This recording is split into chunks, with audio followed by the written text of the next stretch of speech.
You see it every year in free agency. Some teams just can't resist the temptation, and they throw tens of millions of dollars at a player without considering the risks. This year's free agent market features only a handful of offensive playmakers, but a good deal of great pass rushers and other defensive linemen. Some of these stars will be worth every penny, while other guys will sign bargain short-term deals. But on the flip side, we expect some teams to really waste their money and overpay some players when free agency opens. It will only take them a year or two to realize it. I'm Justin Fraction, and today we present 10 NFL free agents that will be overpaid this offseason. At TPS, we post videos every single day, so don't forget to click the subscribe button to subscribe. Then click the notification bell to be notified when we post a new video. Number 10, Adam Humphries.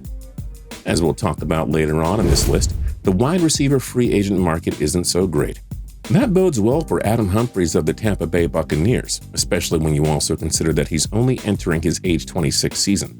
He'll easily be one of the most coveted free agent wideouts.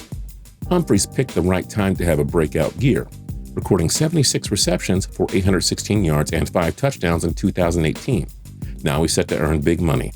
Thing is, teams are only going to look at what he did last season and completely ignore the fact that Humphries put up number 3 or 4 wide receiver numbers in his first 3 seasons. It'll be the same old song and dance where teams think they've snagged a potential number 1 wideout only to realize their mistake a few weeks later. Humphries could land a deal for 4 to 6 years, worth around $10 million a year, and we're sure he's not going to fully live up to it. Humphries is a solid number 3 receiver, but he's probably going to get Pro Bowl wide receiver money, and it's quite likely that the team who opts to pay Humphries will end up regretting it. Albatross contracts to free agent wideouts rarely work out these days. Number 9, Brandon Graham. Now, Brandon Graham has been one of the most underrated players in the entire NFL throughout his career, but there's a very good chance that he winds up getting overpaid when free agency opens. Graham picked the perfect time to have a career year, in which he recorded 9.5 sacks. But that Philly defense is never devoid of great pass rushers, so you do wonder if Graham's success can be attributed to the system. Graham will likely price himself out of Philly, and a team in need of pass rushing help will be glad to throw the big dollars at him. But given the fact that he's entering his age 31 season, Graham is a bit of a risky signing here.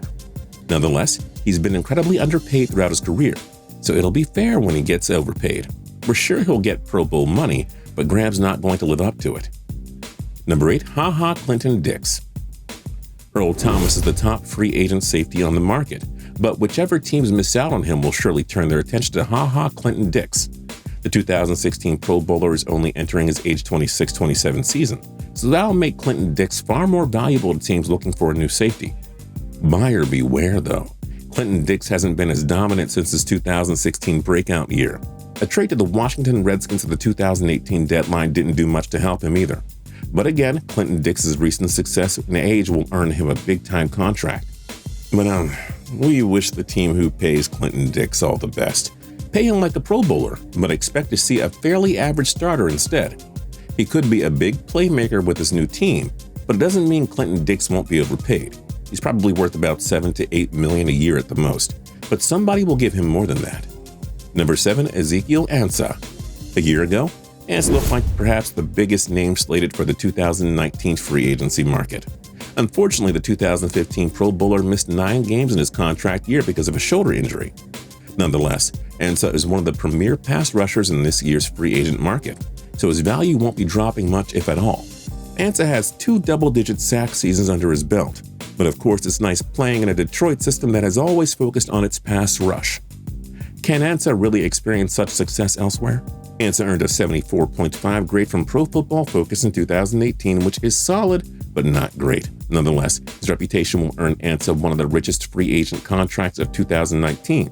But we believe his success largely stems from playing in the Lions' defensive system. That's why there's a red flag for teams signing him to a lucrative contract.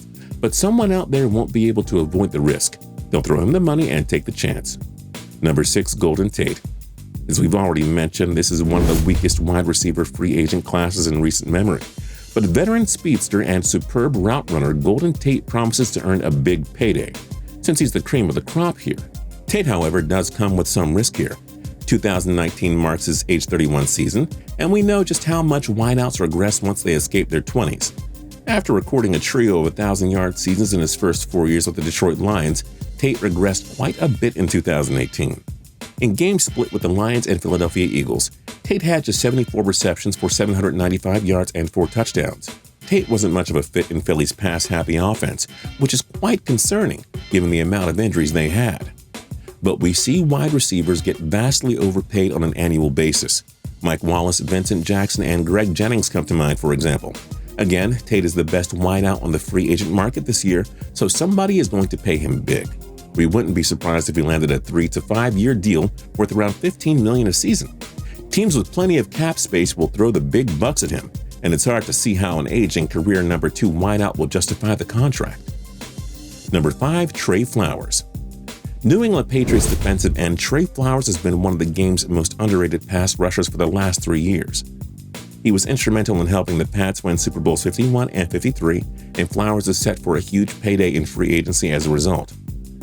Flowers has registered at least 6.5 sacks in each of the last 3 seasons now. He had a career-best 7.5 in 2018, so he picked the right time to have the most productive season of his career. But folks, we see teams overpay for top Patriots free agents all the time. Bill Belichick always replaces his top talents when they leave via trade or free agency. If Flowers demands a crazy asking price, Belichick will let him go, and probably end up finding a Pro Bowl pass rusher in the 7th round, or in the CFL, or something like that. It's a Belichick thing. Someone will pay Flowers something around $15 million a season on a multi-year deal, not realizing he's simply a product of the Belichick system. The Tennessee Titans got burned paying Dion Lewis and Malcolm Butler. The New York Giants messed up paying Nate Solder big last year. Belichick didn't bat an eye when the Denver Broncos signed away top wideout Wes Welker some years ago. He won't worry a bit about losing Flowers. We wouldn't be surprised if somebody threw this guy a 5-year deal worth around $60 million. And we bet the team that signs Flowers will regret it. Number 4, Clay Matthews. The team that signs Clay Matthews will be signing him for the name, not the player. You may not know this because we talk about him a lot here, but Matthews has been on the decline over the last 3 years now. His last Pro Bowl selection was back in 2015, as Matthews' production continues to drop off with each passing season.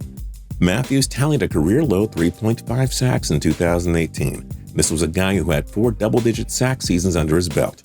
Furthermore, Matthews earned a mere 65.3 grade from Pro Football Focus in 2018, which placed him in their above-average category. That means he's a very replaceable player at this stage of his career. Matthews is entering his age 33 season, and it's clear he's no longer that game-changing force. But we could see a team with a lot of cap space and the need to improve their pass rush simply throw a lot of money at Matthews. The New York Jets, Cleveland Browns, and San Francisco 49ers could be among the teams interested in Matthews. Someone should only offer him a modest 1-year deal, but it's easy to think someone will give Matthews a multi-year deal worth 8 figures. It's just how the NFL works. Number 3, NDAMUKONG Suh. The Los Angeles Rams gave the 5-time Pro Bowl defensive tackle a 1-year deal worth $14 million, and Suh did wonders working alongside Aaron Donald. Suh enjoyed a resurgent season and helped the Rams reach Super Bowl 53, where they fell to the New England Patriots. Now, the Rams gave Suh that 1-year deal because they know they cannot afford him again.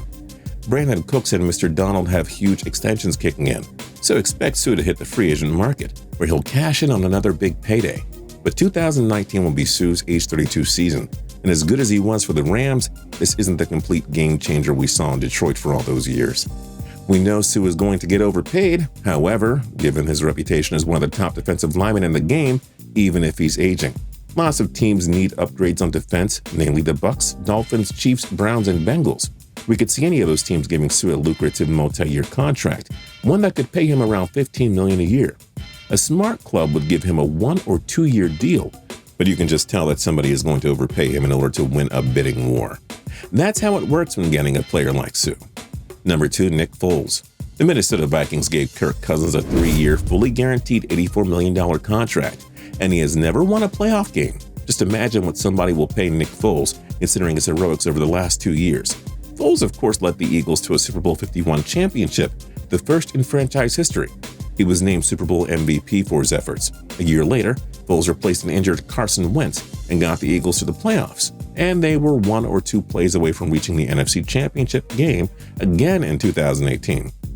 The fact that they narrowly upset the top-seeded New Orleans Saints in the divisional round was impressive enough. Philadelphia already announced that they're rolling with Wentz, so Foles will become one of the most sought-after free agent quarterbacks in history. And since there will be a huge market for Foles, the price to get him is likely going to be astronomical. The Miami Dolphins, Jacksonville Jaguars, Washington Redskins, Denver Broncos, New York Giants, and Tampa Bay Buccaneers will all make sense for Foles.